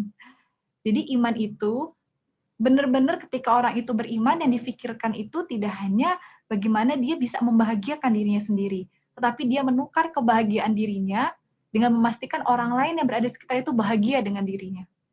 Berat ya? Jadi ketika saya begitu, oke, berarti kalau misalnya selama ini kita hanya mengukur bahagia itu, ketika kita bahagia, itu sebenarnya iman kita itu belum cukup kuat. Karena orang yang imannya itu kuat, itu tidak hanya fokus dia bahagia sendiri, tapi yang justru dia lakukan adalah fokus agar orang lain di sekitar dia bahagia dengan keberadaan dirinya. Nah, pertanyaan saya, teman-teman sudah sampai tahap itu belum? Jadi merasa bahagia ketika orang lain itu bahagia. Walaupun mungkin kita sendiri bisa dikatakan ya nggak bahagia-bahagia amat gitu ya, tapi kita bisa bahagia dengan kebahagiaan orang lain. Nah, kalau teman-teman sudah mencapai titik itu, ya, maka itulah yang disebut dengan kebahagiaan yang sejati bagi seorang mukmin. Nah, korelasinya apa dengan dua pertanyaan tadi ya, yang hampir-hampir sama? Ketika kita stres, ya, ketika kita memikirkan perkataan orang lain atau pendapat orang lain, coba kita tanyakan kepada diri kita sendiri dulu, sebenarnya yang membuat kita stres itu apa sih? Apakah pernyataan dari orang lain? Apakah perkataan dari keluarga kita? Atau sebenarnya yang buat kita stres itu adalah diri kita sendiri yang nggak bisa menerima ketetapan yang Allah berikan kepada kita. Jadi faktor internal atau eksternal nih yang membuat kita stres.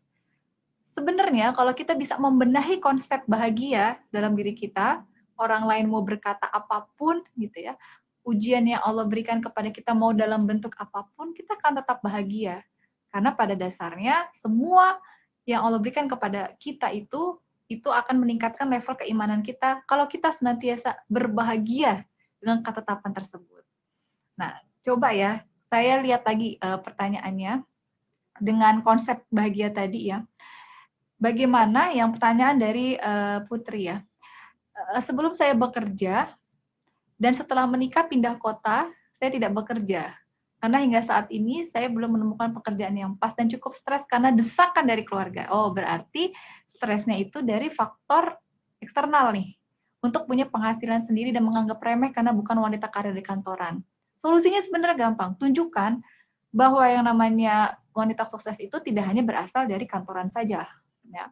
Banyak sekarang yang lebih sukses itu lewat jalur non kantoran sebenarnya, ya, dengan apa ya, dengan usaha-usaha bisnis.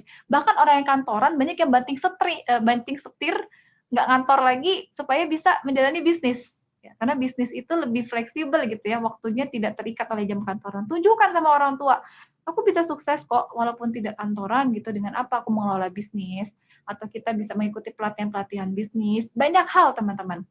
Jadi janganlah kita cepat berputus asa hanya dengan satu statement saja ya. Tunjukkan kalau kita bisa menjadi pribadi yang lebih baik lagi dibandingkan dengan pemikiran orang tua tadi ya, harus bekerja dengan cara kantoran. Cuman pastikan tadi diberikan dengan yang baik ya. Janganlah kita arogan sama orang tua kita. Kalaupun orang tua kita mengeluarkan kata-kata yang kurang menyenangkan gitu ya, dan kita sakit hati, ya sudah, kita terima saja, jangan dibantah gitu ya, dan kita tunjukkan bahwa insya Allah nanti suatu saat nanti saya akan memberikan yang terbaik untuk papa sama mama, untuk bapak sama ibu. Dan butuh ikhtiar, memang butuh ikhtiar ya. Jadi iktikat itu sesuatu yang kita perjuangkan itu juga harus butuh dengan kerja keras di dalamnya. Jadi jangan hanya berhenti di stresnya saja, dari sekarang mulai melangkah gitu ya, menata langkah, menata rencana apa yang harus saya lakukan supaya bisa menjadi wanita yang sukses. Ya, tidak hanya berkarirnya di rumah saja, tapi kalau orang tua menginginkan sukses di luar, ya tunjukkan kita bisa sukses dengan cara yang baik. Dan penting juga ya sebagai tambahan, punya komunitas. Jadi kita bisa tahu nih info ada pekerjaan apa gitu ya, atau ada peluang bisnis apa. Karena kalau kita berada dalam jamaah ya, bersama-sama dengan orang lain yang memiliki visi dan misi yang sama, kita akan lebih ter-up semangatnya. Beda kalau kita sendirian, udah sendirian, nggak mau dengar masukan dari orang lain gitu ya, pasti bawaannya tambah stres. Tapi kalau kita tergabung dalam komunitas yang saling support gitu ya, insya Allah ketika kita sedang stres, nanti akan lebih mudah lagi bangkitnya. Seperti itu ya, yang bertanya. Oh udah, tambahan nih, sekali lagi Bopo saya ingat. Tunjukkan dengan birrul walidain dengan baik ya sama orang tua. Walaupun kita sekarang nih di mata orang tua sih sepertinya belum sukses-sukses amat gitu ya. Karena mungkin yang dilihat itu dari segi materi, tapi tunjukkan kita akhlaknya tetap baik dengan orang tua. Tetap memberikan bakti yang terbaik dengan orang tua. Tetap melayani orang tua dengan baik. Saya yakin kalau teman-teman sudah memberikan pelayanan yang terbaik dengan orang tua, hubungan yang baik dengan orang tua, nurut sama orang tua, pasti nanti orang tua lama-lama akan luluh juga. ya akan luluh gitu dan akan menerima kita apa adanya dan bahkan mendoakan kesuksesan dimanapun kita berada. Seperti itu ya yang bertanya ya, sama-sama kita doakan semoga lancar semua urusannya. Allahumma amin. Dan saya tambahkan lagi ya pertanyaan yang sebelumnya tadi yang atas, bagaimana cara berdamai dengan diri sendiri sehingga bersyukur dengan pencapaian kita. Nah, kalau kita memandang ya, kita memandang itu kalau kita terlalu memandang ke atas gitu kan, kita pasti pegel, capek ya, kita ngelihat kesuksesan, ngelihat kehidupan orang lain, nah itu pasti lehernya kan gak enak ya kalau kita lihat ke atas mulu. Sebaliknya kalau kita terlalu menunduk juga, terlalu menunduk lihat ke bawah, itu juga kita nggak bisa lihat ke depan. Makanya kalau kita melihat sesuatu itu jangan berlebih-lebihan. Melihat kesuksesan orang lain secukupnya saja gitu ya. Kita juga perlu melihat ke bawah. Kalau ternyata orang lain itu banyak loh yang masih berada, mohon maaf ya, di bawah kita. Dari segi perekonomian masih harus berjuang dibandingkan dengan kita. Kehidupannya masih lebih baik kita dibandingkan dengan orang di luar sana. Coba dilihat itu. Seringkali kita merasa stres karena kita terlalu sering lihat ke atas gitu ya. Kita ngelihat dia sukses ya, sedangkan aku gini-gini aja. Kok dia enak ya punya capaian karirnya segitu sehingga aku gini-gini aja. Coba deh lihat ke bawah, lihat ke kanan, lihat ke kiri. Ternyata banyak orang yang masih belum mendapatkan pekerjaan. Kita yang udah dapat pekerjaan, nggak mau bersyukur, malu sama mereka yang belum dapat pekerjaan, tapi mereka masih syukurnya tuh tumpah-tumpah sama Allah Subhanahu wa Ta'ala. Seperti itu ya, coba jangan terlalu sering lihat ke atas, diperbaiki lagi nih posisi kita melihat ya, lihat ke depan, lihat ke bawah, lihat ke kanan, lihat ke kiri, karena dengan seperti itu kita akan lebih bisa menangkap banyak hikmah di sekitar kita. Itu yang pertama. Yang kedua begini, definisi sukses teman-teman harus kita pikirkan dengan konsep ruang lingkup yang lebih luas lagi.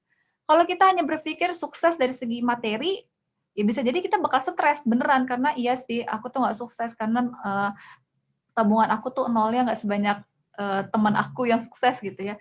Iya sih aku nggak sukses, kenapa? Karena kok jabatan aku ya gini-gini aja ya, aku tuh nggak naik-naik gitu ya, stuck aja di sini. Iya sih aku nggak sukses karena begini-begini. Kalau ukurannya duniawi, ya bakal begitu. Tapi coba kita lihat sukses itu di bidang yang lain. Misalnya apa? Alhamdulillah aku sehat. Itu sukses loh teman-teman loh. Alhamdulillah orang tua aku baik-baik saja. Alhamdulillah hubungan aku dengan keluarga aku, alhamdulillah baik-baik saja. Alhamdulillah teman-teman aku, teman-teman yang gak suka nyinyir gitu ya, teman-teman yang support dalam ibadah, itu juga sukses. Itu anugerah teman-teman. Alhamdulillah aku dapat ibu kosan yang baik gitu ya. Alhamdulillah aku dapat dosen yang sabar. Itu sebenarnya sukses juga. Karena begini, belum tentu teman-teman yang kita pandang sukses itu, hidupnya itu, belakangnya itu sukses seperti apa yang kita pikirkan. Bisa jadi dia sukses dari segi finansial, tapi kan kita nggak tahu keluarganya seperti apa. Bisa jadi dia sukses dari segi status gitu ya, atau followersnya banyak, atau gajinya bertambah, atau statusnya ini ya, jabatannya tinggi, tapi kita kan nggak tahu bagaimana dia di belakangnya, bagaimana dia dengan tetangganya, bagaimana dengan dirinya sendiri ya. Bisa jadi dia stres dengan dirinya sendiri, kita aja yang nggak tahu. Karena kita itu biasanya hanya melihat yang bagus-bagusnya saja dari orang lain, sama seperti media sosial. Maka hati-hati teman-teman, jangan terlalu sering stalking di media sosial. Itu yang membuat kita jadi susah sekali bersyukur. Karena kita pasti ya, lihat postingan orang lain kan, dia tuh keren banget ya, habis liburan di Maldives. Enak ya, dia bulan madu sampai jalan-jalan keliling Eropa gitu. Sedangkan aku boro-boro bulan madu gitu ya. Ini aja masih ngontrak. Jadi lihat kehidupan orang lain, jadi langsung mengasihani kehidupan kita. Padahal itu hanya foto-foto yang diupload di media sosial. Pasti yang diupload itu yang terbaik teman-teman. Jarang ada orang yang upload ketika nggak pakai make up gitu ya, masih mohon maaf ada kotoran matanya, masih acak adul gitu, jarang ada yang seperti itu. Atau lagi bertengkar sama suaminya gitu, di upload di sosial media, jarang. Pasti yang ditampilkan itu yang terbaik. Maka teman-teman kalau bisa dibatasi tuh durasinya untuk melihat media sosial, karena kalau terlalu banyak bisa jadi toxic ya, ujung-ujungnya kita nggak bersyukur. Maka terima semua yang telah Allah berikan kepada kita, karena orang yang bersyukur itu pasti akan ditambah lagi nikmatnya oleh Allah. Seperti itu ya teman-teman ya, semoga jawaban saya bisa menyemangati, mendapatkan insight baru, dan saya yakin mudah-mudahan ya teman-teman bisa menjadi semuanya wanita yang karirnya itu endingnya itu di surganya Allah Subhanahu wa Ta'ala, dimanapun kita berada. Saling mendoakan, saling support ya, tidak usah mengomentari gitu ya, yang bukan wilayahnya, yang penting adalah saling mendoakan dalam kebaikan dan ketaatan. Allahu a'lam bishawab.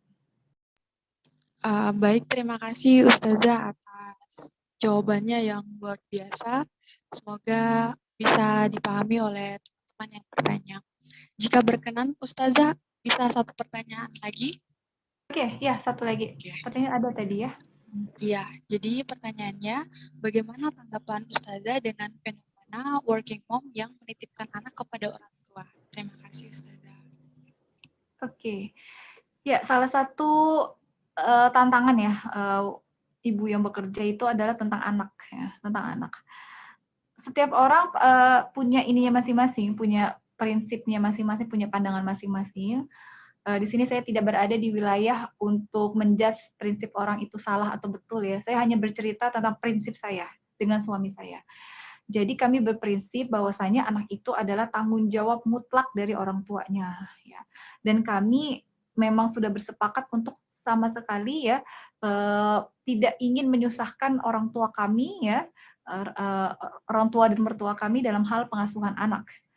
Karena pasti bakal capek banget gitu ya. Kita aja yang usianya masih muda begini, ngurus anak energinya besar ya. Apalagi ketika anak itu di usia yang lagi aktif-aktifnya diserahkan kepada orang tua yang usianya sudah tidak muda lagi, pasti energinya berkali-kali lipat lebih besar. Nah, prinsip kami di keluarga ini adalah totali semua pengasuhan itu ada di bawah tanggung jawab saya dengan suami. Kalaupun ada di antara kami yang harus bekerja gitu atau harus meninggalkan rumah, ya biasanya ada satu yang stay di rumah. Misalnya kalau suami saya kan memang ASN ya, jadi memang saya full bersama dengan anak saya. Atau ketika saya sedang dakwah di luar gitu ya, maka saya selalu ngeliat nih jadwal suami, apakah suami bisa dimintai tolong untuk stay bersama anak di rumah. Jadi kami mengusahakan untuk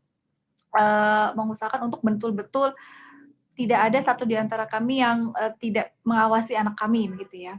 Nah, itu idealnya. Tapi pernah ketika kami berdua memang harus keluar berdua gitu ya. Suami ada pekerjaan dan saya juga ada sesuatu yang harus dikerjakan saat itu juga. Ya otomatis kita meminta tolong sebenarnya kepada orang tua dan mertua karena kebetulan saya tinggalnya dengan mertua saya ya. Kami satu atap dan meminta tolongnya itu bukan berarti langsung diserahi ya. Saya minta bahasanya begini, Eyang gitu. Saya membahasakan mertua saya Eyang ya karena anak saya manggil mertua saya Eyang gitu. Eyang mohon maaf besok Abah ada pekerjaan sedangkan Bunda maksudnya saya gitu memang pas juga lagi ada panggilan dakwah di luar.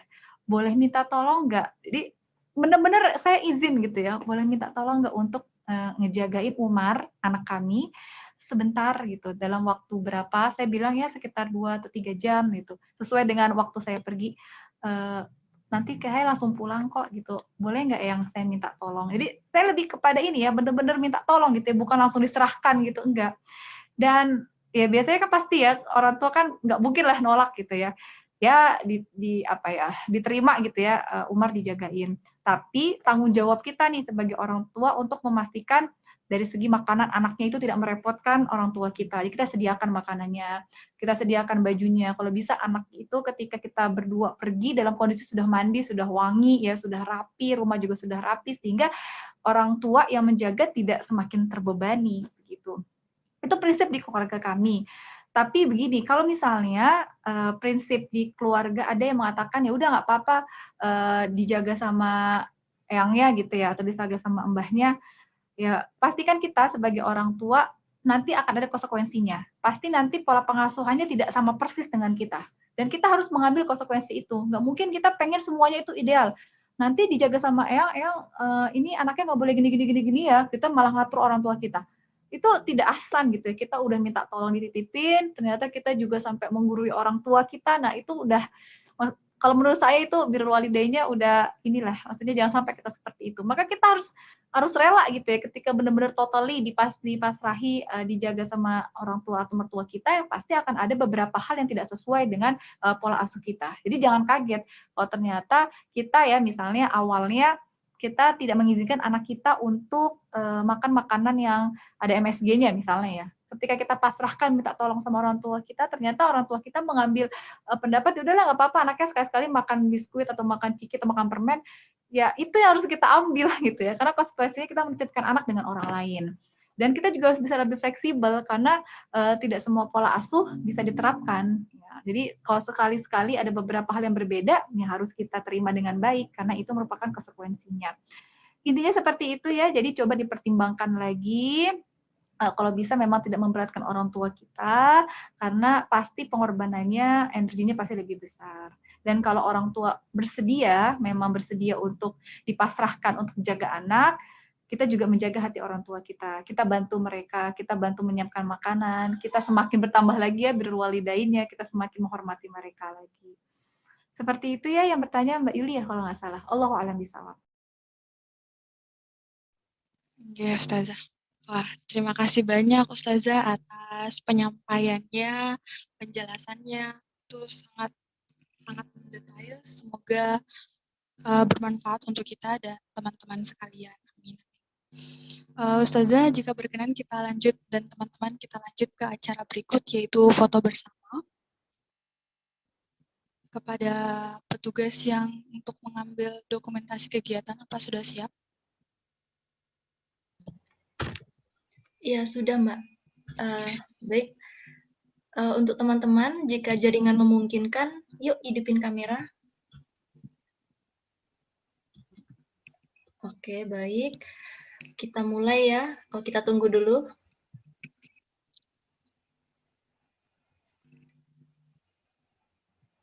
Iya. Kita ada 2 slide, jadi nanti kita ada 2 kali tag gambar. Saya mulai ya, bismillah. 1, 2, 3. Oke, slide kedua. 1, 2, 3. Sudah, saya kembalikan ke Mbak Desi. Baik, terima kasih kepada Mbak Im atas dokumentasi kegiatannya. Namun sebelum kita tutup acara, jangan lupa kepada teman-teman untuk mengisi link presensi sama Mentimeter yang sudah dibagikan oleh panitia. Kini tiba saatnya kita berada di ujung acara. Kurang dan lebihnya selama kegiatan kami mohon maaf karena sebenarnya kekurangan itu datang dari kami sendiri panitia dan kelebihan itu datang dari Allah Subhanahu wa Ta'ala. Kita tutup acara kita pada hari ini dengan membaca istighfar 3 kali. Hamdalah dan doa kafaratul majelis. Saya punya pantun untuk tutup acara kita pada sore hari ini. Apabila ada sumur di ladang, bolehlah kita menumpang mandi. Kalau ada umur yang panjang, bolehlah kita berjumpa lagi di OVJ berikut pekan depan. Burung Irian, burung cendrawasih, cukup sekian dan terima kasih. Assalamualaikum warahmatullahi wabarakatuh. Terima kasih Bu Ustazah dan teman-teman. Waalaikumsalam warahmatullahi wabarakatuh. Terima kasih buat teman-teman Himpas UNY yang sudah mengundang saya. Senang sekali bisa silaturahim. Tetap semangat ya teman-teman ibadahnya. Pokoknya tetap tersenyum dengan karir kalian dimanapun kalian berada. Di kebaikan-kebaikan dan prestasi-prestasinya. Saya mengucapkan terima kasih. Mohon maaf jika ada salah. Semoga kita Allah sampaikan sampai akhir Ramadan dan setelahnya. Saya pamit ya teman-teman ya. Tetap semangat semuanya. Assalamualaikum warahmatullahi wabarakatuh. Waalaikumsalam warahmatullahi wabarakatuh. Terima kasih Ustazah. Terima kasih Ustazah. Selamat Ustazah. Terima kasih juga untuk teman-teman yang telah bergabung. Kami tunggu di kegiatan OVJ berikutnya.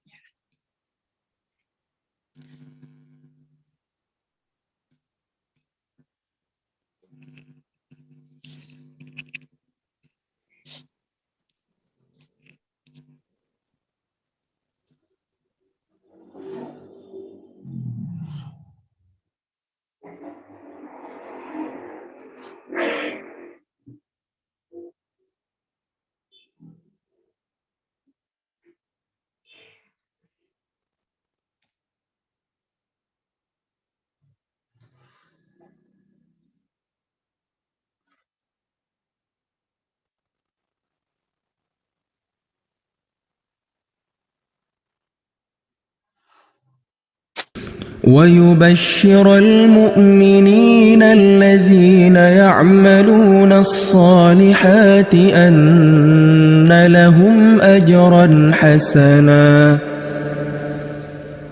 ماكثين فيه أبدا لينذر الذين قالوا اتخذ الله ولدا ما لهم به من علم ولا لآبائهم